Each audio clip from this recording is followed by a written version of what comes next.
Hi, welcome to another Power Blast podcast. I am not a fitness expert. I am not a nutritionist. I am not a certified trainer. Heck, I didn't even sleep at a Holiday Inn Express last night.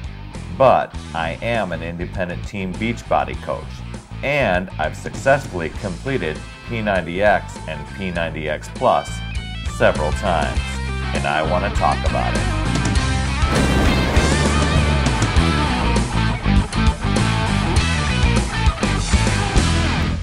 I'm reading a little book I'll tell you about in a little, well, you know me. I don't take a lot of time to read books, but I consider them reading. I actually have this cool thing, an account with Audible.com, and I know I've talked about it a lot before on other podcasts, but it's a new book. Well, not a new book, but a new book to me that I got, and every once in a while you get one of those books that's just kind of an eye-opener. Now, I'm sure that there's a lot of people that may dispute some of the things in there, but there's a lot of truths in there too that's it's like, wow. So I'll tell you about that in a little bit. So been in my little, as Zig Ziglar would say, in my automobile university, taking in some of that content to and from work every day. But I do want to say, I know I've covered this on a few other podcasts before, but I've gotten a handful, maybe a little bit more emails in the past few weeks of people that are they're starting or they're in the middle of their transformation, or they're starting a fitness program, and they see the big picture. I mean, they're getting great results. They know that the Beachbody programs work. They're starting to see the results themselves with their own health and fitness, how they feel. And some of the people are like, oh man, I'm pretty fired up, and someday I'm going to become a coach and help others and help pay this forward and help reverse this trend of obesity. And I think that's brilliant. I mean, they see it. It's not like, oh, I'm just going to become a coach just to make money. It's to help other people. And one of the thoughts that occurred, crossed my mind, and there may be several of you out there that have thought of this, you just haven't corresponded with PT about it. But some of these people could become what we like to call coaches in training. Some of the people have been a little leery to become a coach themselves because they want to be at that fitness point or that benchmark where they feel very comfortable to say, yeah, I've gotten these amazing results. Now I'm ready to coach you. And I can appreciate that. There's something to that where, you want to have seen the results or have the experience to be able to justify or clarify anything, or to be able to share with somebody that, hey, it worked for me, because you're in that process. But some of the people, what you can do is become a coach in training, and go to the website or email me, and I can guide you through the process of stepping up into the coaching business opportunity.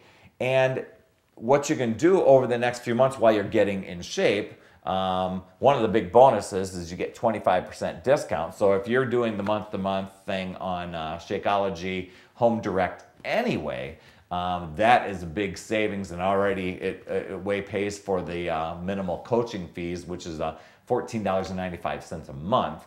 But it gives you the time to look at all of the business tools and all the video tools and all of the amazing things that coaches get besides just this discount, and to be able to bounce ideas and questions before you decide to dig into the portion of what if you deciding to build it more as a home business, or even just to share it with other people. There might be some people that are seeing your progress go along and say, hey, I want to buy that. That was one idea that I had this week. But you can email me or check out putyourselffirst.com. I've got a little link to a website that kind of goes through some of those details if you don't want to actually email Perry. I keep doing that now. Maybe that's finger exercises for the day. Back to the book I'm reading. Now, I'm not done with the book, so I can't give my final recommendation and say, you got to read this book. But the Audible community, the Amazon community, when you go in and you find out how many stars it's rated, it's like rated well over like 4.5 stars out of 5. So some people are thinking it's an okay book.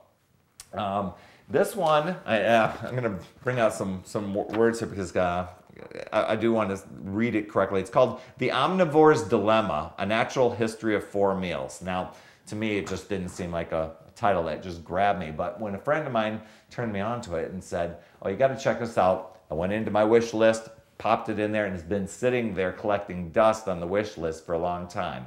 Well, this past month I decided to get it.